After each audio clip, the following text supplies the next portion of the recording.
Hello বন্ধুরা, good evening. কেমন আছো তোমরা সবাই? আশা করি সবাই ভালো আছো এবং সুস্থ আছো। নতুন আরেকটি ব্লগে তোমাদেরকে জানাচ্ছি অনেক অনেক স্বাগতম, অনেক অনেক ভালোবাসা। তো চলে এসেছে মলে। আমাদের খরচাপাতি কেনাকাটা কমপ্লিট হয়ে গেছে আর কি, বিল করছে। তো আমি এতক্ষণ ভিডিও করিনি, লাস্টে একটুখানি ভিডিও করে নিচ্ছি। যাই হোক, বাড়ি চলে আসলাম বিল টিল করে। তো কী কী খরচা নিয়ে এসেছি তোমাদেরকে এখন দেখাচ্ছি। এই যে মিল্টনের একটা জলের বোতলের নিয়ে এসেছি সেট, 6টা আছে। 150 টাকা পড়েছে। এই একটাই 27 টাকা না কত, 25 টাকা করে, বলো 25 টাকা করে পড়েছে। তো যাই হোক, আমার একটু হিসাবপাতি তারপরে একদম পাকাপুক্ত, তো সেই জন্য এরকম গরমিল হয়। তো ঠাকুরের জন্য গুড়ের বাতাসা নিয়ে এসেছি, আমাদের জন্য বিস্কিট, তারপর নিয়ে এসেছি হচ্ছে এই যে কি ভীম জেলের পাউচগুলো। তো এগুলোই আমার কাছে মনে হয় যে এখন দিচ্ছে, ফয়দা দিচ্ছে আর কি, পত্তা দিচ্ছে। তো মলে থেকে নিইনি, মলে 25 টাকা করে নেয়, 25 না 20 টাকা করে নেয়, বাইরে আবার 15 টাকা করে গালামাল দোকানে। অবন্তিকার জন্য একটা কিটক্যাট নিয়ে আসা হয়েছে।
তো বন্ধুরা, দেখতে পাচ্ছ আমার মোবাইলটার কি অবস্থা।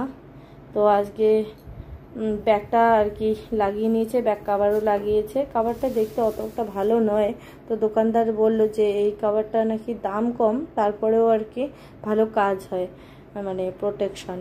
তো যাই হোক, দেখা যাক কি হয় না হয়। আর আমি যেহেতু এই মোবাইলটা দিয়ে রান্নাঘরে ভিডিও করি না, তো রান্নাঘরের একটা হিট আছে, তো সেই হিটটার কারণে আমার মোবাইলের ব্যাকের আঠাটা আর কি খুব তাড়াতাড়ি উঠে যায় আর ফেটেও যায়। গরমের জন্য এই ইয়েটা ফেটেও যায়। তুমি এই কভারটা ইউজ করে এই যে এটা ফেটেও যায়, তো যার কারণে আর কি সমস্যায় পড়েছি। এত ভালো মোবাইলটা দেখো কি অবস্থা। তো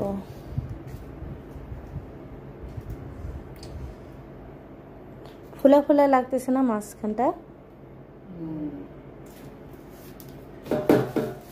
আর মোবাইলটা একটা মোবাইল দিকে ভিডিও করা, ফোন করা, অবন্তিকা সব কিছু একটা মোবাইল দিকেই না, তো যার কারণে দেখো এইটা মোবাইলের উপরে না খুব প্রেশার পড়ে।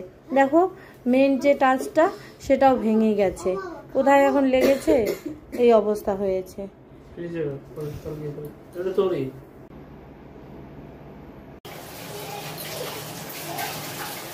তো বন্ধুরা কদিন ধরে রাত্রিবেলা করে রুটি খাচ্ছি, তো বেশ ভালোও লাগছে।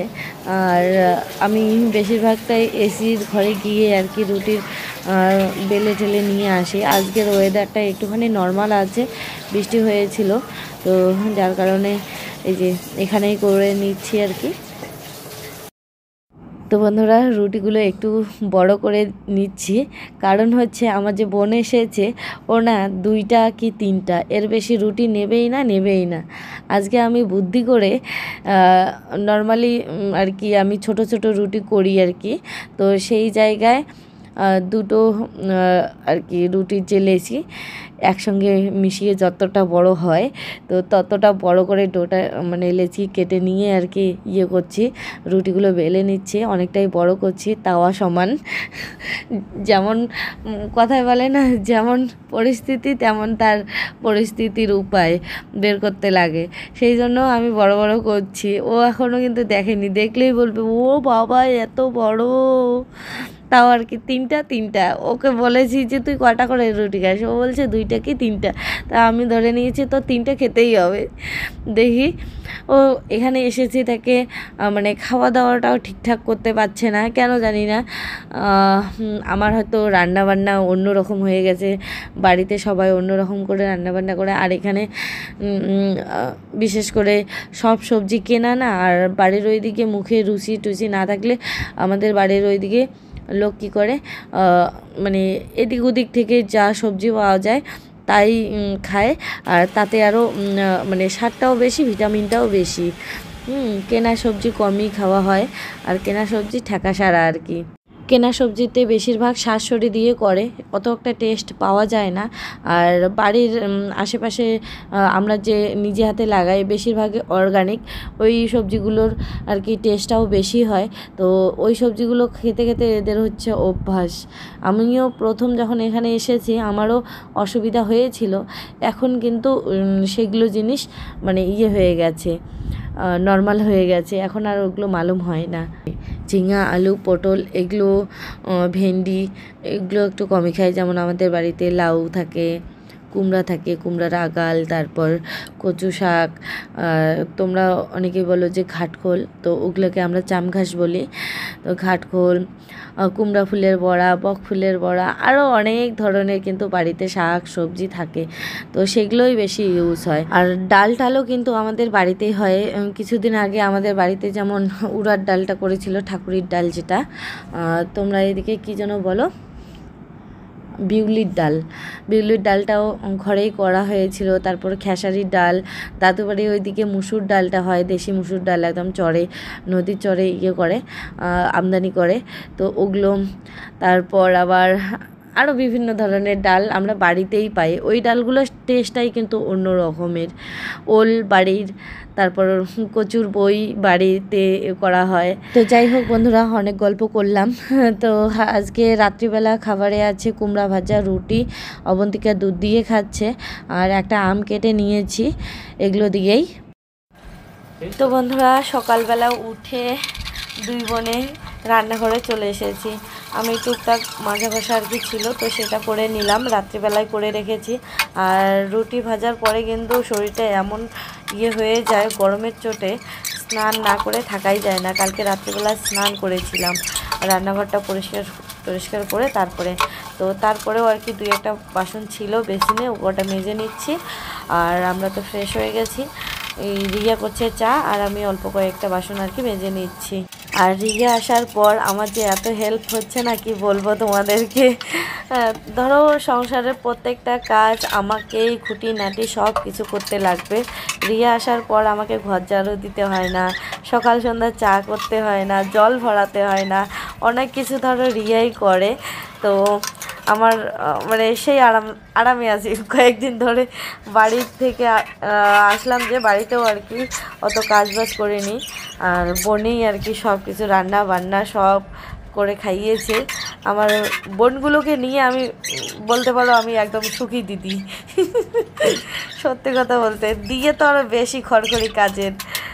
তো যাই হোক, আমার মেয়েটা যে কতদিনে বড় হবে, কতদিনই এরকম হাতের হাত কিছু না কিছু করে দিতে পারবে, আর কিন্তু বেশি দিন নেই, ও হাতের হাত কিছু না কিছু করে দিতে পারবে, তখন আবার অনেকটাই কাজের চাপ কমে যাবে।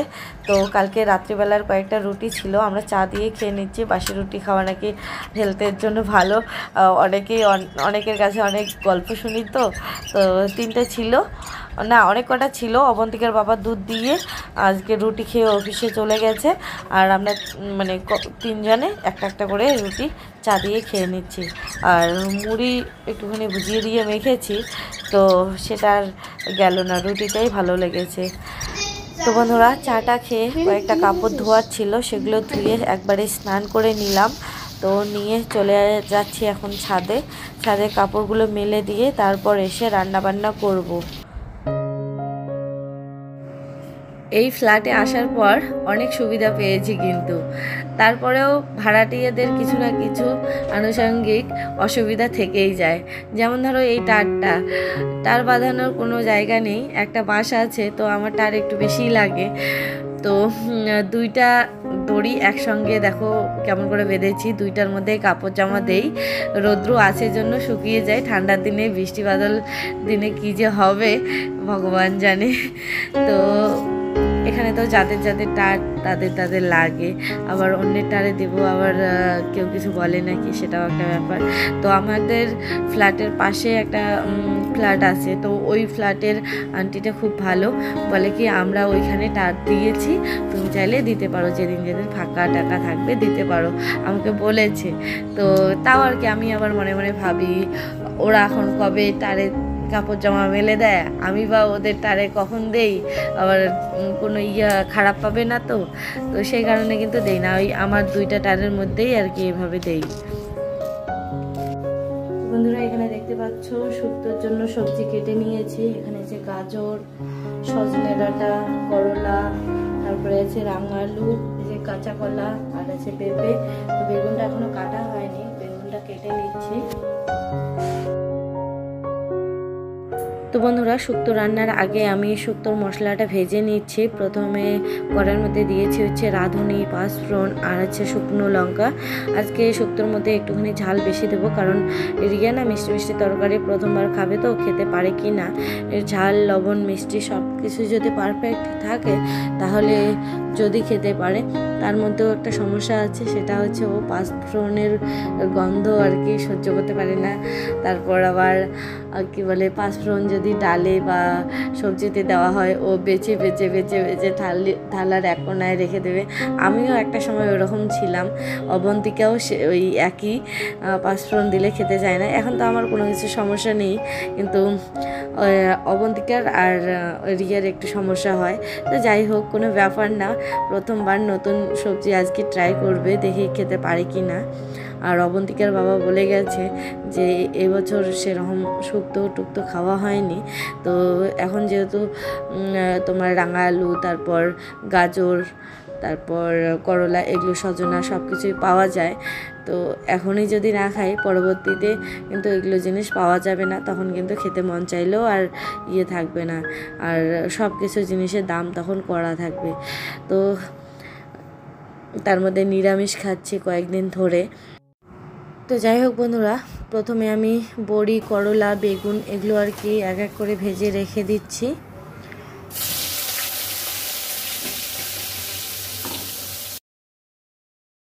আর বললাম না তোমাদেরকে যে রিয়া যেহেতু আছে আমার কাছে, তো সেই কারণে আমার প্রত্যেকটা কাজে হেল্প হয় অনেক।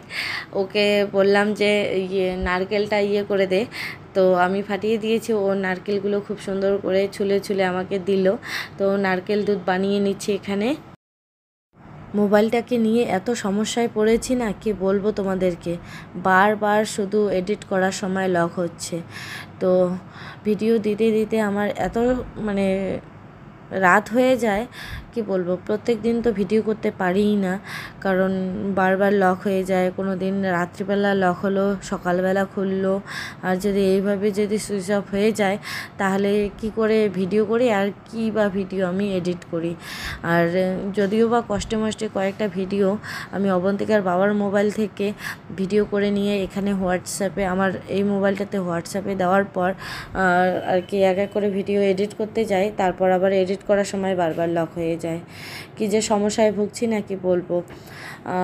একটা ঘরে এই মাসেই ধরো এসি নিলাম, এই মোবাইলটা নেওয়া আর সম্ভব হচ্ছে না, তো দেখি উপায় না পেয়ে হয়তো বা মোবাইলটাও নিতে হবে, তো দেখা যাক কি হয়। তার মধ্যে আবার আমার মনে হচ্ছে যে সোশ্যাল মিডিয়ায় আবারও আমাকে নিয়ে ওয়াইটিতে আর কি ঝড় উঠবে। তো সবাই এখন ভিউজের খেলা দেখে। আমি যদি ভিউজ করতাম তাহলে হয়তো বা প্রত্যেক দিনই ভিডিও দিতাম, আমার কিন্তু এনার্জিও অত নেই, তো প্রত্যেকবার আমাকে ইউজ করা হয় আমার মনে হচ্ছে। কি বলো তো, কিছুদিন আগে সোনালি মানে আমাকে ফোন করেছিল, জামাই ফোন করেছিল, তো বলছিল যে মামি আমি একটা নতুন চ্যানেল খুলেছি, তুমি বললো তো, আমার তো আগে অনেক বন্ধু ছিল, তো এখন তো ভিডিও দেওয়ার কারণে সবাই ধরো জানিই না, নতুন চ্যানেল তো তুমি একবার বললে হয়ে যাবে। আর যে কোনো বিষয়ে আমি অত কিছু না ভাবনা চিন্তা করে আমি কিন্তু বলে দিই। তো এবার সবার প্রথমে কিন্তু যে কোনো বিষয়ে আমার কাছে সবাই সাহায্যটা পায়, ঠিক আছে, যে কোনো বিষয়ে যে কেউ হোক, সে সোনালি হোক বা অন্য কেউ হোক, আমার কাছে কিন্তু সবসময় সবাই সাহায্য পেয়েছে। আর আমি সবসময় তৎপর থাকি যে আমার দ্বারা যদি মানুষের একটু ভালো হয় তো সেই ভালোটা কেন হবে না, আমি কেন মানুষের ক্ষতির কারণ হয়ে দাঁড়াবো বা কোনো কিছু, তো ভালো হলে আরও আমার মনটা ভালো হয়। তো যাই হোক, আমি আমার ভিডিওতে বলেছিলাম, তো এখন দেখছি যে আমাকে আর কি তলে ফেলা, খারাপ করা, হ্যাঁ, এগুলোর চক্করে কিছু মানুষের কিছু মানে মুখের কথা কিন্তু অনেক ধরনের হয়, কিছু কিছু এমনভাবে কথা বলে, তো আমি যেগুলো উপকার করি সেগুলোর কোনো দাম থাকে না, হ্যাঁ, মানুষ যেগুলো উপকার করে সেগুলোরই দাম বেশি হয়। আর মনে হয় যে পৃথিবীর সব থেকে খারাপ মানুষ হচ্ছে আমরা কারো সাহায্য করি না, আমরা শুধু নিজেরটাই বুঝি, মানে এরকম অবশ্য কমেন্টও করে অনেকেই, হ্যাঁ, আমার ব্যবহারে কেউ হয়তো কোনো কিছু পেলো না, কিন্তু মানুষের কথা অনুযায়ী আমাকে এসে খারাপ প্রমাণ করিয়ে দিয়ে চলে যায়। এই হচ্ছে মানে পরিস্থিতি, মানে প্রথমে কিন্তু সাহায্য করে আমি, ক্রেডিট নিয়ে যায় অন্য কেউ। তবে যাই হোক, এখন আমি আমার মনের মতো করে জীবনযাপন করছি, ভালো আছি, সুস্থ আছি, ওসব কথা এখন আর আমার গায়ে লাগে না। একজন দিদিভাই বলেছিল তোমার বেগুনির চপগুলো কিন্তু দারুণ হয়, তো রেসিপি শেয়ার করবা তো। তো আমি তার আগের দিনে কি করেছি জানো, আমি বেসন, তারপর চালের গুঁড়া, তারপর লঙ্কা গুঁড়া, হলুদ গুঁড়া, একটুখানি ধরো মানে পাঁচমিশালি মশলা আমি একসঙ্গে গুঁড়ো করে নিয়েছি ভেজে, তো ওই মশলাটা চাট মশলার মতো আর কি, ওই মশলাটা, তারপর তিল, কি বলে তোমার কালো জিরা, বেকিং সোডা না কি বলে ওগুলো, খাওয়া সোডা, ওগুলো সব একসঙ্গে মিশিয়ে একটা ডাব্বার মধ্যে মানে একটা কন্টেনারে রেখে দিয়েছি। এখন কিভাবে তোমাদেরকে রেসিপি শেয়ার করি বলো তো। আমি কিছু কিছু কাজ এরকম করে মানে রেডি করে রেখে দেই। আমি এখন কি করব বলো তো, ওই কন্টেনার থেকে 2 চামচ 3 চামচ নিয়ে ব্যাটারটা গুলিয়ে ডাইরেক্ট আর কি ভেজে নেব, বেগুনি বলো অন্যান্য কিছু চপ বলো, হয়ে যাবে আমার। লবণ থেকে শুরু করে সব কিছু দিয়ে দিয়েছিলাম, এখন আর দেখানোর উপায় নেই। এরপরে যবে বেসন আনবো পরের মাসে হয়তো বা দেখাতে পারি, এখন আর আমার বেসন আনার মানে ইয়ে নেই, অনেকগুলো আছে ইয়ে করে রেখেছি মিক্স করে। তো বন্ধুরা, নতুন বছরের আগাম শুভেচ্ছা জানাচ্ছি, কালকে পহেলা বৈশাখ। তো যাই হোক, আজকের ব্লগটা এখানেই শেষ করছি। ভিডিওটি ভালো লাগলে অবশ্যই লাইক কমেন্ট শেয়ার করে দিও, নতুন বন্ধু হলে চ্যানেলটিকে সাবস্ক্রাইব করে দিতে একদমই ভুলো না। টাটা, দেখা হচ্ছে পরের আরেকটি ব্লগের সাথে, সবাই ভালো থেকো।